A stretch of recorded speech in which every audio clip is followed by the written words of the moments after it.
someone might say, well, what does the issue of Hadith have to do with the subject of this lecture?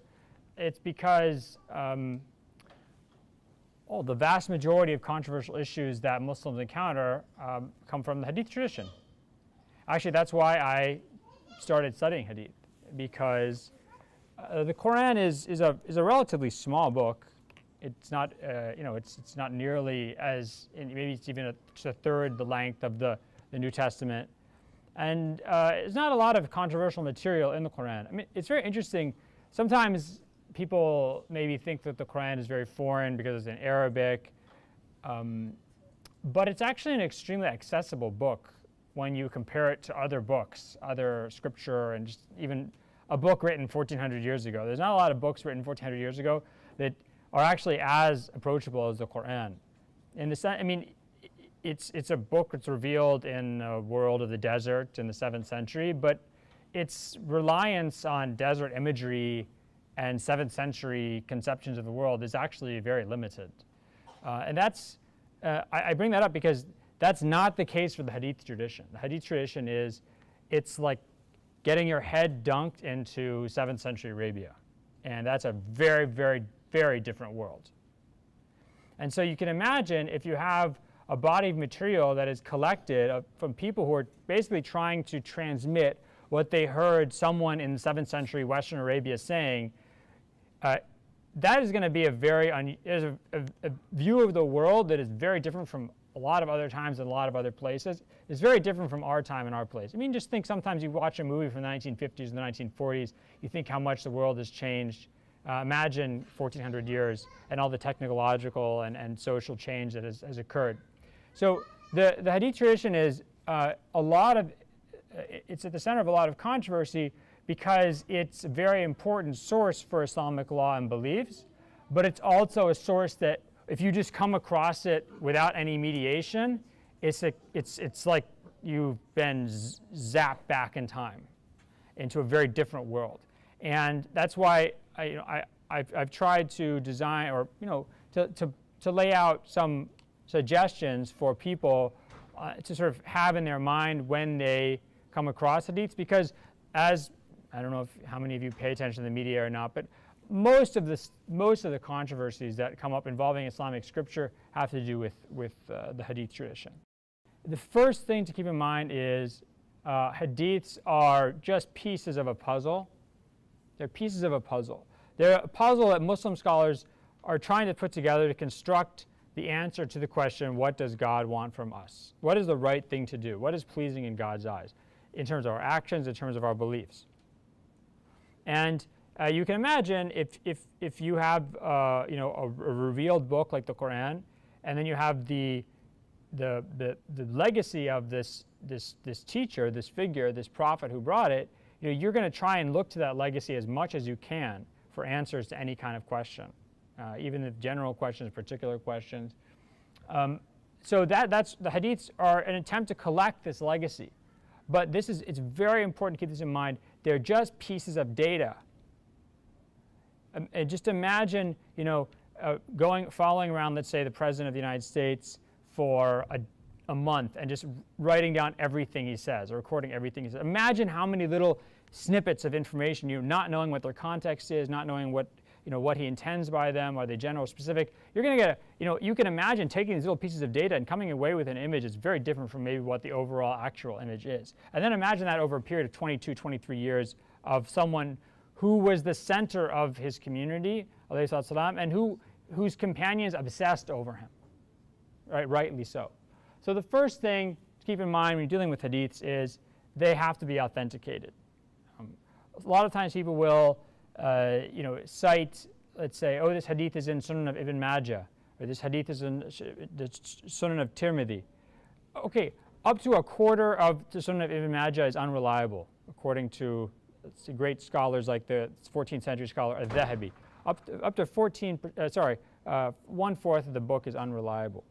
Books like Tirmidhi have a book like Tirmidhi has lots of unreliable hadith in it, because the author himself put those in there because he wanted to show you, this is what certain people think the Prophet said, but I don't think this is accurate. So it's not just a book of hadiths he thinks are accurate. It's a book that collects also hadiths he thinks are not accurate. So when someone cites a hadith from Tirmidhi, they might actually be citing something that Tirmidhi is putting in there that he doesn't even think is reliable. So don't just get lulled into this idea, oh, he said this, someone so-and-so mentioned this book and he said it's in such and such a collection, or this hadith and it's such and such a collection. That's not a solution. Every hadith you come across has to be authenticated. Now there's certain hadith that say that are in the Sahihain of al-Bukhari and Muslim. Those are, vast majority of those have been considered authentic by Muslim scholars. But that's only 2 books. 2 books out of lots of different hadiths. Lots of the hadiths that we come across are not from the books of Bukhari and Muslim. Very important to keep that in mind. So hadith has to be authenticated. And this is a great example. A lot of the time, the hadiths that people get really wrapped up in and the controversies around, they're actually not even reliable hadiths. This hadith, supposedly the Prophet said that لا يدخل الجنة ولد الزنا.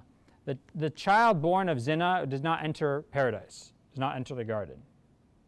Does anyone have a problem with that hadith? Can anyone think of a problem with the meaning of this hadith? Yes? Yes, I have a problem. What is it? The child didn't do anything, and we know from the Quran that لا تزر وازرة وزر أخرى, no bearer of burdens will bear the burdens of another. And lots of this is not in any of the main hadith collections. Okay, it's not a reliable hadith at all. In fact, scholars like Ibn al-Jawzi, the great 12th century scholar of Baghdad, Ibn Hajar al-Asqalani, Sakhawi, all consider this to be a forged or extremely unreliable hadith. So, a lot of sometimes you come across hadiths that are not even reliable. Even maybe Muslim scholars condemn them as forgeries. Even in a book that is well known, for example, the Sunan of Abu Dawood, one of the famous 6 books in the Sunni hadith canon, the Sunan of Abu Dawood as-Sijistani, he died 889 of the Common Era. And this is a book that's actually where the author tries to give you the hadiths that are relied upon on issues of law. And generally, the understanding is that he considered the hadiths in that book to be reliable to some degree. But sometimes there's hadiths in that book that are very unreliable. For example, I remember when I was actually still in college when I first heard this, and someone came and told me about it and started complaining about this hadith, and I had no idea what to say to them. This hadith says, the Prophet ﷺ supposedly said, لا يركب البحر إلا حج أو غاز أو حج أو معتمر أو غاز في سبيل الله فإن تحت البحر نارا وتحت النار بحرا. What does that mean? It means let no one travel by sea, by the ocean, except someone traveling to do Hajj, to do Umrah, or fighting in the path of God. Why, the Prophet supposedly says? Because there is a fire underneath the ocean, and underneath that fire is another ocean. Okay, now, geology aside, this is a chart for the ascent. This is actually very rare hadith. It's not a very common hadith. There's 2 versions of it. The one I just read you is on the left, the blue color. It's in the Sunan of Abu Dawood, Ibn al-Jawzi's books, a book called Akhbar Mecca of al-Faqihi, the history of Mecca by al-Faqihi. He died in the late 800s. Now, those 3, Bashir bin Muslim, Bishr bin Abi Abdullah, and this guy, this unknown person, it's just a guy, literally, a guy told me this. These people are unknown. No one knows who they are. Now, inshallah, in this series, we'll discuss also hadith criticism. But if there's someone who's unknown in the chain of transmission, the hadith is automatically unreliable. If there's 2 people who's unknown in chain of transmission, it's unreliable squared. And if there's not even any other corroborating narration to make up for that, then there's no way to turn that unreliable thing into something reliable. What is reliable is this purple version. You see, it doesn't rely on these people. No one should travel by sea except those going for Hajj, for Umrah, or to fight in the path of God. No mention of any oceans of fire and fire under oceans, right? So that hadith, before you get all wound up about, oh my God, why is the Prophet ﷺ saying there's a fire under the ocean, an ocean under the fire, and how do I square that with modern geography, plate tectonics, whatever? You don't have to, because it's not a reliable hadith. Khalas. As the great 15th century, 14th century scholar Ibn al-Mulaqqin said, it's weak bittifaq al-a'imma. It's unreliable by the opinion of all the imams of hadith. Now, this other one is not, it's actually fairly reliable, but, and we're going to discuss this, and you can go back to the previous slide, okay? We'll discuss this in a second. Just because something's reliable doesn't mean you act on it immediately. That hadith is going to be a great example of what we're going to talk about after this, which is the way the Prophet speaks at Salam. So keep that hadith in mind. Because it seems to say, don't travel by sea. How many of you have gone over the ocean recently? How many of you, if we didn't have airplanes, how many of us would be actually traveling by the ocean to do our commerce? Does that mean we're not supposed to do that? Finally, you get to be very careful of what you read. You have to be very careful of what you read because the world is full of people who love to make Islam look bad, love to make Muslims look bad, and you really have to be skeptical. You really have to be skeptical. In fact, Muslims should be skeptical people because we're not supposed to believe things unless there's evidence. Hatu burhanukum in kuntum sadiqin. Bring your evidence if you're truthful people. We're supposed to follow revealed evidence, not just anything that somebody thinks is appropriate or right or wrong, or that they think God wants. We're people who base things on dalil, on evidence. And just as an example of this, the other day I was reading this famous history of India, of an Indian scholar named Badauni. Badauni he's died in the early 1600s. And he mentions this hadith he heard. And I was reading this a translation from the Persian into English. It was an English translation. And it says, this hadith says that if a man finds another man with his wife, he can kill the man, and then that's fine. The man deserves to die. Which is basically kind of like honor killing in a way, right? So this is really weird because that's actually the opposite of the sunnah of the Prophet, where he makes it very clear in hadiths in Sahih Muslim and Sunnah Abu Dawud and other books that you're not allowed, if you murder somebody because you find them in a compromised situation, even if they're committing a serious sin, if you don't have 4 witnesses, you've committed murder, you've committed an illegal killing, and you'll be prosecuted for that. So that's the sunnah of the Prophet. So I was surprised, so I went and looked at the original Persian, and whoever had copied this had they didn't know what they were writing. They wrote some thing that didn't make any sense. It's like they were copying letters, they didn't know what they meant. But what the hadith originally was whoever wears clothing of another person and is killed because someone thinks they're that person, then it's that person's fault, right? If you go around dressed like someone else and someone kills you accidentally, it's your fault. By the way, that hadith is also unreliable. So, if you sat there and you got this book out of the library and said, I'm reading this great history of India, and you come across and say, oh my God, there's a hadith that says honor killing is okay. Like, now I'm really feeling horrible. What do I do? You have to, at some point in the process of translation from Arabic into Persian, copying the Persian manuscript, and then translation from Persian to English, total chaos happened, so that's not reliable. This is very important, and it's also mind-numbingly, well, I won't say dull. I think it's really exciting, but it's not for the faint of heart. If you like details, this is what you should do with your life.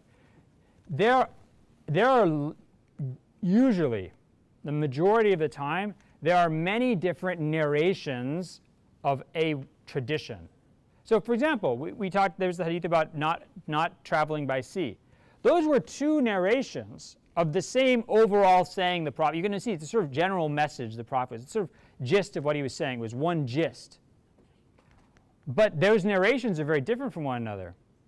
Sometimes it's because somebody makes a mistake and introduces an error into the narration. Sometimes someone intentionally introduces an error to push their agenda.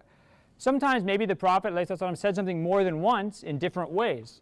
Sometimes maybe the transmitter is citing that hadith to stress different parts of what the Prophet said. And this is a good example. This is sorry to have to. This is the life of hadith scholars. Lots of details. Anybody who starts making fun of hadith scholars, you think they're stupid. They don't listen. First, go and try and just keep up with a book like Bukhari, and then tell me that they're stupid. This is one narration. the Bukhari's teacher, Ali ibn Abdullah, that's Ali ibn al-Madini, if anyone cares, a very famous scholar, narrated to us saying, Abdurrahman bin Mahdi narrated to us from Malik ibn Anas, from Makhrab ibn Sulaiman, from Kurayb, from Ibn Abbas, radiallahu ta'ala anhuma, who said, I slept at the home of my aunt Maymuna. By the way, who's Maymuna? She's one of the wives of the Prophet. So he's sleeping at the Prophet's house. It's sleepover at the Prophet's house. I slept at home of my aunt Maymuna, and I told her, I want to watch the prayer of the Messenger of God, sallallahu alaihi wasallam. So a cushion was laid out for him, and the Messenger of God, sallallahu alaihi wasallam, slept on it lengthwise. And he awoke, I inserted this part, and he awoke at night and started to wipe the sleep from his face, and then he read the last 10 verses from Surah Ali Imran until he finished the chapter. Then he went to a water skin that was hung up. Here, again, a different world. There's no sink. Yeah. There's not even a bedpan or a pan of water. There's a skin of like a goat skin that's treated to hold water hanging up somewhere by a nail in the house. And he started performing his ablutions. Then he went to pray, and I got up and did as he did. So Ibn Abbas got up to pray as well. Then I went and stood at his side. But the Messenger of God, sallallahu alaihi wasallam, placed his hand on my head and took my ear and started twisting it. Then he prayed 2 prayer units, 2 rak'ahs, then 2 more, then 2 more, then 2 more, then 2 more, then 2 more, and then he prayed just 1 unit. So in this recollection of the Prophet, you can think of the Ibn Abbas about what the Prophet did. There's a lot of potential material here, talking about how the Prophet did his wudu, what this prayer, this night prayer he's doing, this extra night prayer he's doing is, how many rak'ahs it was. But then there's this, this seems kind of a little bit sadistic. Ibn Abbas, who's a young kid, probably around 10 years old, goes to pray next to the Prophet, and he starts twisting his ear. So if you can imagine you're an Islamophobe, you're like, I knew it, right? He's being mean to kids.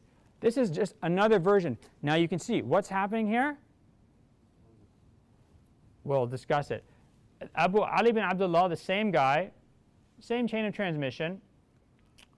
Ibn Abbas says, I slept at the home of Maymuna, my aunt, who's a wife of the Prophet. The Prophet rose to relieve himself and wash his face and hands and then went to sleep again. By the way, you can see already there's new information. The Prophet got up to go to the bathroom. Then he rose and went to the water skin, untying it and performing his ablution a bit more than usual, but not like doing it twice. Then he prayed. I rushed over, not wanting him to think that I was hesitant to pray and was just watching him. And I performed my ablutions. Then he stood up for his prayer, so I went and stood at his left. Now we start to see what's happening. He stood at his left, but he took me by the ear, and he turned me around to his right, and he completed his prayers. And then the hadith continues. So why did the Prophet grab Ibn Abbas's ear? To move him around his body, because he was standing on the wrong side of him. If you're 2 people, you don't stand on the person's left, you stand on the person's right. So actually here we have, this version of the hadith includes the most information. This is Ibn Abbas recalling everything that happened. Why does the other one not have this section? Not have the section about Ibn Abbas standing on the wrong side of the Prophet? Because that's not the message Ibn Abbas was trying to give when he narrated that hadith. He was concerned about, does moving during prayer invalidate your prayer? Because this hadith has lots of information. It also tells us that if your kid is doing something next to you while you're praying, you can actually grab that kid and kind of maneuver them around you, and that's all doesn't violate your prayer. So it leaves out the part about the fact that he's praying on the wrong side of the Prophet, because that's not the message Ibn Abbas is trying to give. He's trying to say in this case that it's okay to move like this during the prayer. So if you don't know that, if you don't know that there's these different narrations, you come across this version where the Prophet is just grabbing a kid's ear and twisting it for no reason. Okay. 3, hadiths have to be fit into a system. As I said before, they're just pieces of information. And with the example of, let's say, following around the President of the United States for a month or 2 months, you're going to get a lot of material. And if you don't know when he's speaking about one thing versus another thing, when he's speaking about something general, when he's speaking about something specific, when he's being sarcastic, when he's joking, you are going to come away with a lot of erroneous understandings or perceptions of what he's saying or she's saying. So hadiths are pieces of data, and it's a very big mistake. The biggest mistake one of the biggest mistakes Muslims make is to just listen to hadith and think that that's all there is to say about a particular issue. It's almost never all there is to say about a particular issue. It's a piece of data that fits into a bigger system, and that's the job of Muslim scholars. That's the whole job of Muslim scholars throughout history. Of course, they also calculate prayer times and do nikahs and things like that, but the job of a Muslim scholar is to try and figure out what God wants from us using this material. A great example of this is a hadith. It's a Sahih hadith in Sahih Bukhari and other books, where the Prophet says, "Umirtu an uqatil an-nas hatta yaqulu la ilaha illallah wa anna Muhammad Rasulullah wa yuqimu as-salah wa yu'tu az-zakah wa in fa'alu dhalik asama minni dima'ahum wa amwaluhum illa fi haqq al-Islam." What does that mean? The Prophet says, I have been commanded to fight the people until they say there is no God but God, and Muhammad is the messenger of God, and they establish the prayer, and they pay zakat. If they do that, their blood and their property is inviolable to me, except as Islam might deem right or just. So this hadith seems to say pretty clearly, and you've probably seen this cited on some Islamophobic website or on Fox News or something, it seems to say the Prophet saying, I've been commanded to fight people until everybody becomes Muslim. That's basically what it says. But remember, these are just pieces of data. It is Sahih hadith. I mean, I've never seen anyone question the reliability of this hadith. But we know we can't just take it on its face. Why? Because the Quran, in Surah At-Tawbah, Surah number 9, tells us that those from among the people of the book, Muslims can fight them until they become Muslim or until they agree to pay the jizya. They don't have to become Muslim. And by the way, Muslims by the late 600s, early 700s, included everybody they met as people of the book. That includes Hindus, that includes Buddhists, that includes Zoroastrians. They treated them all in this way. If Muslims conquered them, they paid jizya, and they can continue to practice their religion freely. So we know this hadith has to be modified, at least in the sense that it doesn't apply to people of the book. What else? We know from the Prophet's precedent, ﷺ, that he didn't force people of the book to convert. When the Muslims conquered the city of Khaybar, the Jewish town of Khaybar in the Hijaz, the Jewish population there was allowed to remain and practice Judaism. They just paid tax to the Muslims. The Muslims conquered the city of Najran in southern Arabia, which was all Christian at the time. They were allowed to practice their religion freely, and their priests and their bishops were not bothered at all.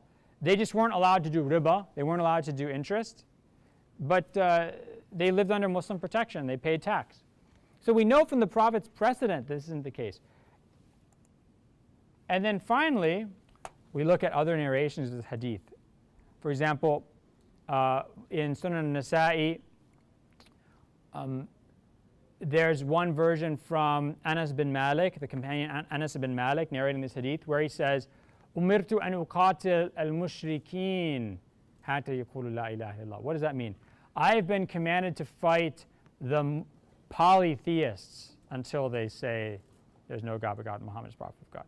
That's actually the intended meaning, because we know that the one group that was not allowed to retain their religion under Muslim rule was the polytheists of Arabia. This is very clear. It doesn't mean polytheists. It means the mushrikeen of the Central Arabian Peninsula. They were not allowed to retain their idolatry. They either became Muslim or they were fought. This doesn't apply to other polytheists. Let's say if you think that Hinduism is polytheist, Because Muslims treated Hindus like people of the book. From their first encounter with them in 711 when Muslims conquered Sind, they treated them like people of the book. So it only applies to mushrikeen in Central Arabia. That's the only group that this hadith actually applies to. We know that from the Quran, we know that from the precedent of the Prophet, and we know that from other narrations of this hadith. Oh, this is a good one. You read Sahih Bukhari, you'll come across this hadith. The Prophet ﷺ says, "Ash-shu'um fi thalath, fil faras, wa fil marati, wa fil dar." What does this mean? Shu'um is like a bad omen. 3 things are bad omens: horses, houses, and women. Now, I have no idea why. Certainly horses and houses, I mean, I don't know. What are you going to say about those? Women, obviously people are going to get upset about that. What is this? What does this make any sense? So you have to look at other narrations of the hadith. In a very important narration of this in the Musnad of Ahmad ibn Hanbal. Aisha, the wife of the Prophet, says, the Prophet did say this. He said this. But he said it to say, this is a jahili practice that we don't accept. So it'd be like me saying, some people say that it's okay to be racist, but it's not okay to be racist. So then someone goes, Jonathan Brown said it's okay to be racist. I did. Those words technically came out of my mouth, but that's not what I intended, right? I brought this up to say this is unacceptable. So this is actually, if you come across almost all narrations of this hadith, you will not find that very important corrective point by the wife of the Prophet, alayhi salam. So this is, don't worry about reading this. I just want to show you this. This is a fascinating study I came across a couple years ago, I think 2012. This is written by an Algerian scholar, and it's in computational linguistics. And what he did is he did a linguistic study, what's called computer stylography of the Quran and Sahih Bukhari. So looking at how often words were used, how often different grammatical patterns were used, and he determined that the Quran and the hadiths come from 2 different speakers, which is not very surprising for Muslims. That's actually not what interested me. What interested me is the idea of the prophetic style of speaking. Because one of the things that you find, I mean, even if you just read 20 or so hadiths, is that the Prophet ﷺ really has his own way of speaking. It's amazingly consistent. It's very, it's very idiosyncratic. I mean, you immediately know this is the Prophet speaking. Now, even when Muslim scholars made up hadiths, or not Muslim scholars, when Muslim people who were being naughty made up hadiths, they were trying to mimic that style. And what I think is very interesting about this is, if you're Muslim or not Muslim or whatever, you can like the way the Prophet talks or you can not like the way the Prophet talks, but there is a certain way that he talked. And actually, the fact that there is this stylistic consistency, for me, is one of the biggest indications that overall the hadith corpus is, contains reliable material. Because there's a remarkable consistency in style. And it's often a very, very foreign style. He doesn't talk like an American politician or a lawyer. He talks like a preacher and a leader in 7th century Arabia. So one of the features of the Prophet's speech, one of the most definitive features of it, is it's extremely hyperbolic. Everyone knows what hyperbolic means? It's not subtle. It's very often not subtle. Sometimes it's subtle. It's very often not subtle. It's like someone saying, this is the worst hamburger I've ever had in my entire life on the planet Earth. Since the moment I was born until right now, I've never encountered a hamburger that's worse than this hamburger. That's hyperbole. Is this really the worst hamburger I've ever had? I don't know. Could you even remember all the hamburgers you've had? Do you keep track of this? Do you keep a list in your pocket or on your phone? Probably not. You're trying to say this is a bad hamburger. I'm not happy with it. That's hyperbole. And one of the things I've been thinking I should write something about this, but because I've never seen actually any Muslim scholar write a list of these. It's very much a part of the way that Muslim scholars interpreted hadith, even from the time of the companions and the successors. But I've never seen someone actually systematize it. So actually I'll go a little bit towards offering you a semi-systematized view. Muslim scholars developed filters. You can think about them as filters, translation mechanisms for the prophetic nature of speech. So I'll go through some of those filters. First of all, severity means discouragement. Severity means discouragement. Here's an example. The hadith in Sahih Bukhari and other books, Man salla illa shay'in yasturuhu, whoever prays and they put something in front of them so that no one's going to be crossing in front of them when they're praying, and someone tries to cross in front of you, فَلْيَدْفَعْهُ, push him away like this, put your arm out. Everyone knows this from the mosque. If the person refuses, you're stopping them, and they continue to try to go across, فَلْيُقَاتِلْهُ, it says, then fight him. So literally what this means, is, I'm praying here in the mosque, guy tries to cross in front of me, with my arm out, he says, you don't tell me what to do. He keeps pushing in front of me. According to that hadith, literally what I should do is I should stop my prayer, maybe like crack my knuckles, get ready, and then I start punching him, fighting with him. That's literally what it means. Okay, no Muslim scholar that I know of ever understood this hadith in that way, for a number of reasons. One, the person passing in front of you doesn't break your prayer. It doesn't break your prayer. It's just a matter of adab. What would break your prayer is if you stopped praying and started punching somebody. That would break your prayer. So there's no reason for you to purposefully end your prayer to engage in an act of violence against another Muslim. By the way, the last bit of the hadith says, fight the person فَإِنَّهُ shaitan, because that person is the devil. Think about this. If you're someone, you put your arm out. Everybody gets, they don't see stuff. Sometimes they're walking, they don't see somebody. Okay, you put your arm out. Sorry. Imagine that you actually don't want to listen to that person. You just insist on walking in front of them when you're praying. At that moment, you are actually embodying satanic impulses. I mean, you're basically saying, I don't care about your prayer. I don't care about being rude to you while you're praying. I don't care about the fact that I know I'm not supposed to do this. My nafs is going to control me. That is satanic impulse. At that moment, you are, in fact, a tool of the devil. How do we know that? So Muslim scholars didn't understand this as fighting because it doesn't make any sense to break your prayer to fight somebody. Two, we have no evidence ever of any of the companions ever doing this. No early Muslim understood this as fighting.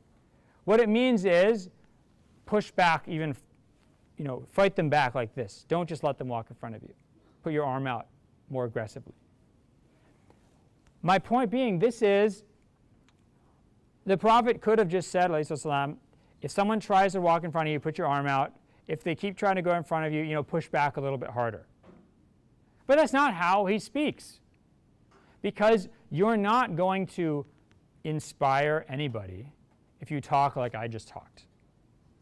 Push back a little bit harder. That's great if you're a preschool teacher or something like that, or a lawyer. It's not great if you're a religious leader. And I remember actually a student came to me once and told me about this hadith. They had been sitting in a Jum'ah prayer and someone mentioned it, and he was really upset about this hadith, and he was really shocked. It's in Bukhari, Sahih Bukhari. There's a couple of narrations of it that the Prophet is speaking about when the call to prayer happens. If people don't answer the call to prayer, he says, I wish I could, gather wood together and go and light their house on fire. Light their house on fire. Now, the hadith then continues saying, would any of you, if they're invited to a really good meal with tasty lamb, would they refuse to go to that meal? So it's clear from the whole hadith that this is almost playful description. He's saying, the prophet is saying, if you hear the call to prayer, you're being invited to a meal. Why would you not go to that meal? Why would any of you? It's almost a playful example. And he's saying, see, people who don't go, it makes me so upset. I wish I could sort of light their house on fire. Maybe then they would leave. That's hyperbole. Okay? It is not, no Muslim scholar that I ever have heard of or come across says it's licit to go and light someone's house on fire because they don't answer the call to prayer. If you did that, you would be a literalist, but you'd also be an idiot because you'd be violating all sorts of rights that person. You don't have a right to light their house on fire or destroy their property and probably kill them. So then this is hyperbole. This is the prophet delivers these messages through a language of hyperbole. Other filters. So first filter, severity is discouragement. By the way, what's a good example of this, which we mentioned earlier? Let no one travel by ocean except someone going for Hajj or Umrah or fighting in the path of God. We know that can't be a prohibition because the Quran describes that one of the signs of God is that He created boats for you that you can travel with on the ocean in the search of searching for the bounties of God in commerce. We also know that at the very least Muslims are encouraged to travel to seek knowledge. So the Quran talks about commerce, seaborne commerce is one of the wonders of God. We know there's all sorts of reasons human beings should travel that are not just Umrah and Hajj and fighting in the path of God. So this can't be taken literally. So how have Muslims understood that hadith? Muslim scholars like a Hanafi scholar named Al-Jassas from the late 900s. He talks a lot about this. He says that it's probably just trying to describe the dangers, emphasize the dangers of traveling by ocean. It's not something for the faint of heart, which is true, by the way. Despite all the movies you see and Russell Crowe and that Heart of the Sea with the guy who plays Thor and all these other things, it's not romantic. It's dangerous, dirty work. Okay, especially prior to night carnival cruise. If you're on one of those carnival hell ships, when they run out of electricity and stuff, then you'll see it's nasty work. So my point is that he's saying this is actually underscoring the seriousness of traveling by ocean. It's not a joke, especially, by the way, in the Mediterranean, which is a very dangerous ocean. That's why there's all sorts of shipwrecks, people are always discovering Roman shipwrecks and stuff, because it's a very turbulent ocean. A lot of people died, a lot of ships went down in that ocean. The second filter, laysa minna. A lot of times you'll see hadith that says, so-and-so, whoever does this or that or says this or that, laysa minna, is not one of us. Technically, literally, that means they're not Muslim. So if they were Muslim and now they're not Muslim, then they are an apostate. They've become a kafir. That's what that means. Just an example in Sunan of Abu Dawood, man ghasha falaysa minna, whoever cheats is not from amongst us. For another example, man hamila alayna silah falaysa minna in Sahih Muslim. Whoever carries arms against us, whoever bears arms against us is not from amongst us. Okay, this filter doesn't mean people are not Muslims. It means they're not doing what Muslims should do. This is not the path of Muslims. They are doing things that Muslims should not do. Why do we know this is the case? Because the Quran talks about إِذَا فِئَتَانْ مِنَ الْمُؤْمِنِينَ اقْتَتَلَا. If two groups from amongst the believers fight one another, then the Prophet is supposed to reconcile between them as much as possible. So Muslims can actually fight against each other with weapons, and they're still both Muslims. Both parties are Muslims. Therefore, that hadith cannot be literally the case. Second, we know, for example, that if there's another hadith where the Prophet rules that, and also in the Quran, that if you kill somebody, if a Muslim kills another Muslim, then the Muslim's family has the right to either have the person executed or take blood money or forgive them. And the Prophet describes the killer still as a believer. So we know he not only carried weapons against another Muslim, he actually killed another Muslim. Okay. So this idea that whenever you see something laysa minna, what it means is it's not the type of thing that Muslims should do.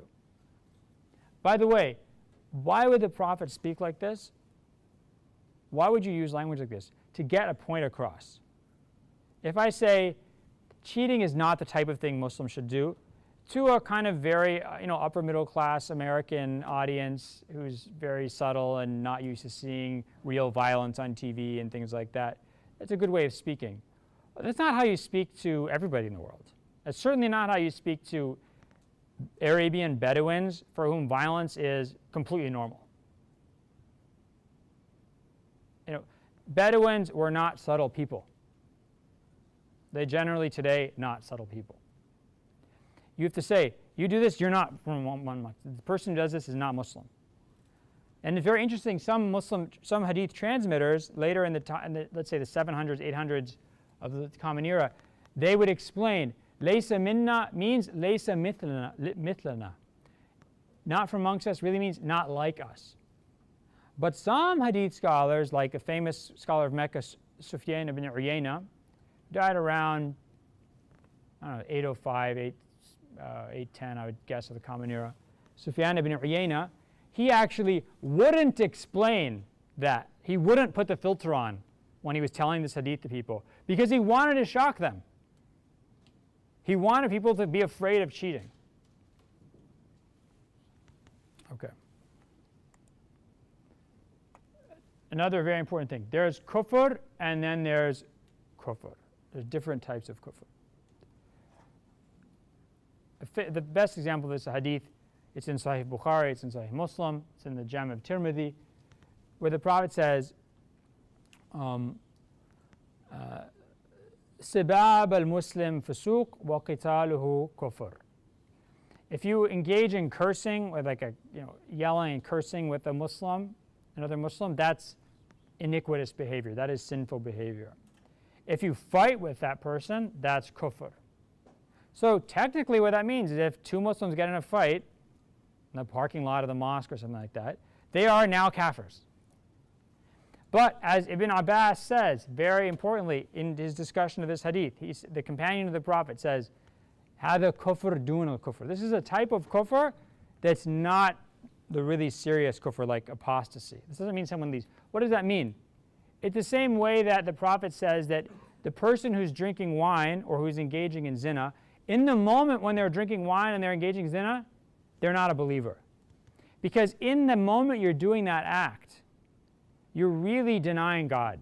You're disobeying God so severely that your belief sort of leaves you at that moment. You're not really a believer in God if you're doing something this serious. But this doesn't mean the second you put the wine down, you're a Muslim again. So there's kufr can be a quality of an action. If you deny God's bounty, then that's an act of kufr. It doesn't mean you're a kafir. It doesn't mean you've actually done kufr with a capital K, we've left Islam. It just means that action is an action of denying God.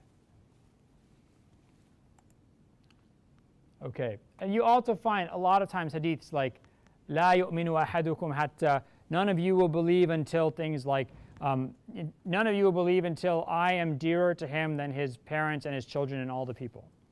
It's a well-known hadith. So the Prophet says, none of you will believe until I am dearer to you than your parents and your children and mankind altogether. Now, first of all, that's a very difficult order to meet. And by the way, interestingly, the majority of Muslim scholars said this is not talking about natural love, because you can't choose how much you love your children. You can't choose to love someone more than your own children. And it's very interesting. Muslim scholars, and this going back all the way to the 800s and 900s of the Common Era, they had a very keen understanding and appreciation of human nature. They knew people love their families. Parents love their children. They love their children almost at a biological, evolutionary level. That they love it. This is not a choice. You love your children. And you're not blamed that you love your children more than loving someone else, because you can't control your love for your children. So this love must be the type of love you choose to engage in. So to the extent that we can choose who we love, we should love the Prophet more than anybody else. Secondly, anything where it says none of you will believe until X or Y, it means none of you will completely believe. None of your imans will be perfect until you believe this. It doesn't mean none of you believe, because we know the very simple things that Muslims have to do to become Muslims. They just have to say, there's no God but God and Muhammad is a prophet of God. Then they're a Muslim. And their faith is, at least to other Muslims, as sound as anyone else's. Okay. Although you also see lots of hadith that say, no one will, لا يدخل جنة من كان في قلبه حبة خردل من الكبر, or something like that. Hadith in Bukhari and other books. None of you will enter heaven if they have even a mustard seed worth of pride in your heart. Okay, that is a very hard bar to meet. A mustard seed worth of pride in your heart. I mean, I don't know anybody who doesn't have a mustard seed worth of pride in your heart. Think you're not going to go to heaven. Okay. By the way, this is what caused the Protestant Reformation. That's what caused Martin Luther to believe that you cannot attain salvation by your actions. Because Jesus says, for example, in the New Testament, if you even look at a woman with lust in your heart, then you've committed adultery. That means basically people are constantly committing. I mean, how can you possibly meet that standard? Muslim scholars didn't have this problem because what they said is, we know from other sound hadiths, all muwahhidun, all monotheists are going to enter heaven eventually. So let's say you're just a really, really bad Muslim. I mean, you're an alcoholic, pork-eating, gambling, homeless person beating, nasty, lying, cheat, murderer. It's not to say murderer. That's too much. You're still going to go to heaven eventually. You're just going to have all these sins burned off you. So you're going to be roasted in hellfire until your sins have been purged. But we know that if you have faith in God, eventually you're going to attain salvation. So that's an established principle of Sunni theology, and also, I think also of 12 or Shiite theology. I'm not sure. That's an established principle of theology. So this hadith can't be interpreted as it seems on its face. It means if you have any pride in your heart, it's going to get burned off, even just for a second. That's going to have to be burned off. You're not going to enter heaven immediately. Last thing. This is very important. The Quran and the Prophet ﷺ are not science teachers. Just like none of us, well, actually some of you might be science teachers, but none of us talk like science teachers. What do I mean by that? For example, this morning, I flew up from Houston. Anyone have a problem with that sentence? You people, oh, you religious people, you're so naive. What about modern science? I flew up from Houston, so Houston's below us. Houston's below us on a map that we happen to have accepted a certain view of the world where north is up and south is down. Okay? But none of you would start ripping your hair out if people started talking like that. Because we talk about that all the time. We talk about the world like it's flat. We talk about the world like there's north is up. You know, we go out west to California. Californians go back east. Doesn't really mean we believe that somehow the Earth extends from the east coast to the west coast temporally and spatially or something. I don't even know how we make sense of that. This is how we talk. The Quran addresses us in the language of human beings. The Prophet speaks like a normal person speaks. If he were to speak in a scientifically accurate way, people would think he's a complete weirdo. Just like you would think I was a complete weirdo if I spoke in a scientifically accurate way all the time. By the way, remember, science is always changing. I have this chart. I should have brought it, but I love showing this to my students. It has a chart of all the different, different foods that cause cancer. And then it shows on one side all the studies that say that food causes cancer. On the other side, all the studies that say that food does not cause cancer. And if you look at the chart, there's no, everything either does or does not cause, either causes cancer or prevents cancer. So science is not something you want to put a lot of your eggs in, specific scientific conclusions. Overall, for example, cleanliness is important. Germs carry disease. These things we're not going to, are established facts. But things like exactly how is the universe shaped? Does this, a lot of times I remember reading, when I first started reading the Quran, reading it, and the Quran talks about إِنَّ الشَّمْسَ وَالْقَمَرَ تَجْرِي إِلَى أَجَلٍ مُسَمَّى. The sun and the moon each run for a certain course. The way it's translated in English, actually, is they run a certain course. And I remember thinking, oh my God, this is inaccurate. The sun doesn't move. But actually, in the Arabic, it doesn't mean, it's not course, it's actually for a period of time. Ajal is a time barrier. So actually that is true scientifically, because the sun at a certain point is going to die out or have a supernova or something like that. Hopefully I won't be around. And then I saw something else on my Facebook, someone posted, that the sun actually is moving. The sun's actually moving around, and all the other planets are moving. It's actually a really cool graphic. I don't know if any of you saw this.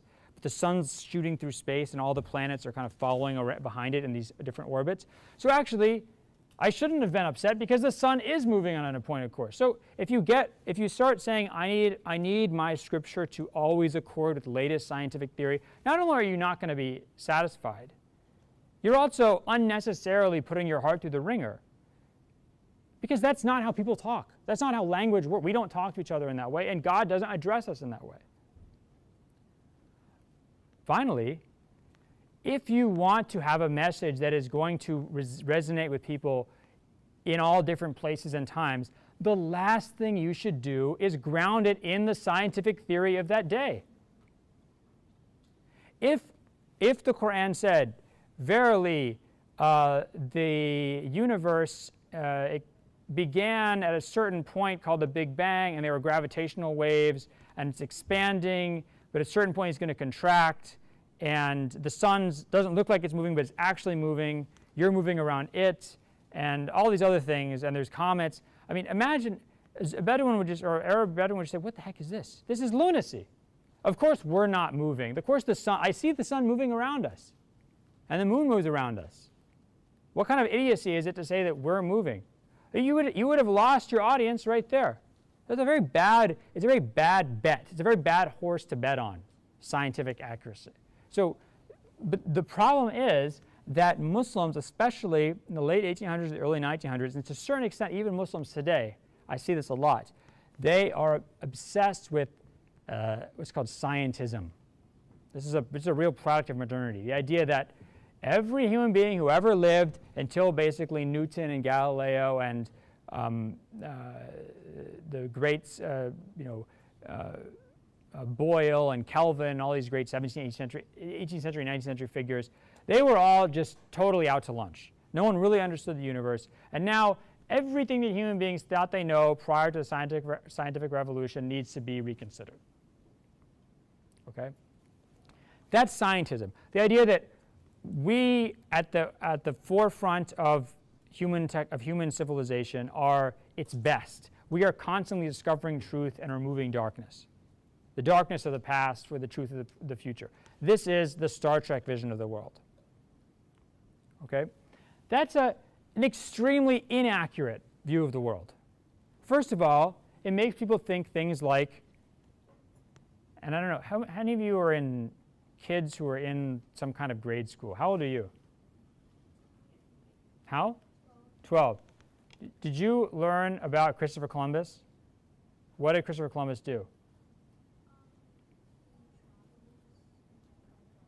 And discovered America. Okay, he discovered America. They still teach this? I'm really curious. Kids, tell me. They don't say that? Yes, they do. Not anymore. They don't? Okay. But what is his big discovery? Who tells me it wasn't he discovered America. He had this ingenious idea, which was? Cuba.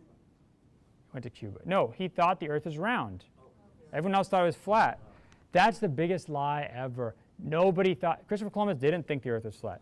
Nobody thought the earth was flat. Nobody really has thought the earth was flat since about 400 BC, when the ancient Greeks figured out the earth was round. Because if you go out and you stand on the beach and you look on a clear day, you can even see the curved surface of the earth. Right? Everybody knew the earth was round since 400 BC. The idea that Christopher Columbus thought the earth was round, everyone else thought it was flat. This is a myth that was written in 2 books, one by a guy named Andrew Dixon White, another guy named Draper, in the late 1800s. And this is where the idea of the clash of science and religion came from. Late 1800s, anti-Catholic writing in America. And this myth still persists to this day, to the extent that when I first started teaching this, I actually had to go and look it up. I was like, I'm pretty sure Christopher Columbus discovered the earth was round, and I'm not going to go in front of students and tell them. And I had to go look it up. That's how unsure I was. Everybody knows the earth is round. There's a hadith in Sahih Bukhari and other hadith collections where the Prophet asks his companion Abu Dhar, هذه الشمس أين تذهب? This sun, where does it go, Abu Dhar? Abu Dhar says, God and the Prophet are more knowledgeable. He says, تذهب حتى تسجد عند العرش. It goes until it prostrates before the throne of God. And it asks God's permission to rise again, and God gives it permission to rise. In the early 20th century in Egypt, this caused a huge controversy. A lot of very respected Muslim scholars said, okay, this hadith clearly contradicts what we now know about astronomy. The sun does not go anywhere. We are moving around the sun. The sun certainly doesn't prostrate anywhere. And classical Muslim scholars didn't know this because they didn't know about modern astronomy, so they didn't have the means to see that this hadith was unreliable. Now we know this. Other Muslim scholars responded to those scholars and said, excuse me, but you're being idiotic, basically. No one ever thought the sun prostrates. For a couple of reasons. One, prostration means that you bend down at your knees. And the sun doesn't have knees. The sun doesn't have joints. The sun doesn't bend or anything. So it's obviously not literal. Nobody would, why are you treating this hadith literally? The Quran talks about الشمس والشجر النجم والشجر يسجدان. The stars and the trees bow down. Does that literally mean the stars are bowing down to God like this? No. It means they obey the will of God. Second of all, Muslim scholars, and the earliest example I've found is from the 1000s of the Common Era, Muslim scholars knew that the sun was always up somewhere. It was always up somewhere, and they knew that because they were calculating prayer times. And if you go really far north, the sun sets, whereas at the same time of day, really far south, the sun's up. So they knew it's always up somewhere and down somewhere else. This is they discovered this through calculating prayer time. So they knew the sun is actually never going somewhere to prostrate before God's throne. They thought this meant that the sun obeys God's command, just like the Quran describes other natural features, natural bodies doing. It's only, interestingly, in the 20th century when some Muslim scholars became obsessed with this idea that modern science has given us new knowledge that requires us to wipe out everything that we think we know before. And modern science, because we've learned so much, it must mean that everybody who came before us was ignorant and benighted. This is a very, very arrogant view of the world.